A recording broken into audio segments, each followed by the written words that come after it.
ഇനി ക്ഷേത്രങ്ങളെ സംബന്ധിക്കുന്ന നാലാമതൊരു ചോദ്യം വന്നത് ഈ കൊടിമരം സ്ഥാപിക്കുന്നത് എന്തിനാണെന്നാണ്. കൊടിമരം ഇല്ലാത്ത അമ്പലങ്ങൾ ഒരുപാടുണ്ട്. അത് ആ ക്ഷേത്രത്തിലെ പ്രതിഷ്ഠാ സ്വഭാവം അനുസരിച്ചിരിക്കും. ആചാര്യ തപസ്സാംനായ ജപേന നിയമേന ച ഉത്സവാദ് അന്നദാനേന ക്ഷേത്രവൃദ്ധിസ്തു പഞ്ചഥ. ആചാര്യ തപസ്സാംനായ ജപേന നിയമേന ച. ആചാര്യ തപസ്, പ്രതിഷ്ഠ നടത്തുമ്പോൾ ആ പ്രതിഷ്ഠാ ആചാര്യനായ ആളിൻ്റെ, മുഖ്യ പുരോഹിതൻ്റെ തപസ്സിൻ്റെ ബലം അതൊന്ന്. ആംനായം, അവിടെ പാലിക്കുന്ന ചിട്ടവട്ടങ്ങൾ. ജപേന നിയമേന ച, നിത്യജപം, പിന്നെ പാലിക്കുന്ന നിയമങ്ങൾ. ഉത്സവാത് അന്നദാനേന, അവിടെ ആചരിക്കപ്പെട്ടു പോരുന്ന ഉത്സവങ്ങൾ, നിത്യവും നടക്കുന്ന അന്നദാനങ്ങൾ, ഇതൊക്കെയാണ് ക്ഷേത്ര വൃദ്ധിസ്തു പഞ്ചത. ക്ഷേത്രത്തെ അഭിവൃദ്ധിപ്പെടുത്തുന്ന 5 കാര്യങ്ങൾ ഇതൊക്കെയാണെന്ന് പറയുക. ക്ഷേത്രത്തിൽ ഒരു പ്രത്യേക രീതിയിൽ ചൈതന്യം സമാഹരിക്കുന്നതിന് യോഗശാസ്ത്രവും വാസ്തുശാസ്ത്രവുമായി ബന്ധിപ്പിച്ച് താന്ത്രിക വിധാനത്തിൽ രൂപം കൊടുക്കുന്ന കുറേ കാര്യങ്ങളുടെ ഒരു ഘടകമാണ് കൊടിമരം.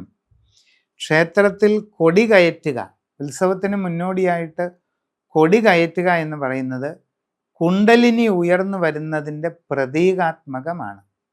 ക്ഷേത്രത്തിൽ കൊടിയേറുക എന്ന് പറയുന്നത് ഒരു സാധകൻ ഹഠയോഗം, രാജയോഗം തുടങ്ങിയ ഉപാസനാ പദ്ധതികളിലൂടെ കുണ്ടലിനി ചൈതന്യത്തെ ഉണർത്തി മൂലാധാരത്തിലൂടെ 6 ചക്രങ്ങളും കടന്ന് സഹസ്രാരത്തിൽ എത്തിച്ചേരുന്നു എന്ന സങ്കല്പമുണ്ട്. ശരിയായ രീതിയിൽ പരിപൂർണമായ യോഗശാസ്ത്ര വിധിപ്രകാരം ഹഠയോഗം, രാജയോഗം ഇതൊക്കെ ചെയ്താൽ മൂലാധാരത്തിൽ കുടികൊള്ളുന്ന കുണ്ടലിനി ചൈതന്യം ഉണരുകയും അവിടെ നിന്ന് സ്വാധിഷ്ഠാനം, മണിപൂരകം, അനാഹതം, വിശുദ്ധി, ആജ്ഞ, സഹസ്രാരം ഇങ്ങനെ ചക്രങ്ങളിലൂടെ ഉയർന്ന് മുകളിലെത്തുമെന്നാണ് സങ്കല്പം. അങ്ങനെ കുണ്ടലിനി ചൈതന്യം ഉയർന്നു വരുന്നതിൻ്റെ ഒരു സിമ്പലായിട്ടാണ് ക്ഷേത്രത്തിൽ കൊടി കയറ്റുന്നത്. അതായത് ചുരുക്കം ഇത്രയേ ഉള്ളൂ, ക്ഷേത്രത്തിനുള്ളിലെ ദേവതാ ചൈതന്യവും ഒരു സാധകനായ മനുഷ്യൻ്റെ മൂലാധാര സ്ഥാനത്ത് കുടികൊള്ളുന്ന പ്രാണൻ എന്ന ചൈതന്യവും ഒന്നാണ്. ക്ഷേത്രത്തിനുള്ളിൽ കുടികൊള്ളുന്ന ദേവതാ ചൈതന്യം തന്നെയാണ് നമ്മുടെ മൂലാധാര സ്ഥാനത്ത് കുടികൊള്ളുന്ന പ്രാണചൈതന്യം.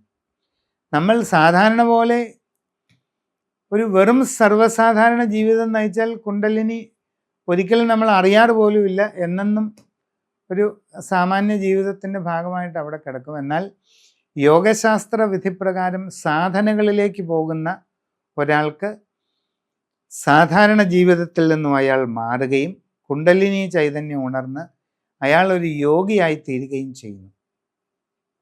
അങ്ങനെയുള്ള ആത്മസാധനയുടെ ഒരു ദൃഷ്ടാന്തമാണ് കൊടിയേറ്റം എന്ന് പറയുന്നത്.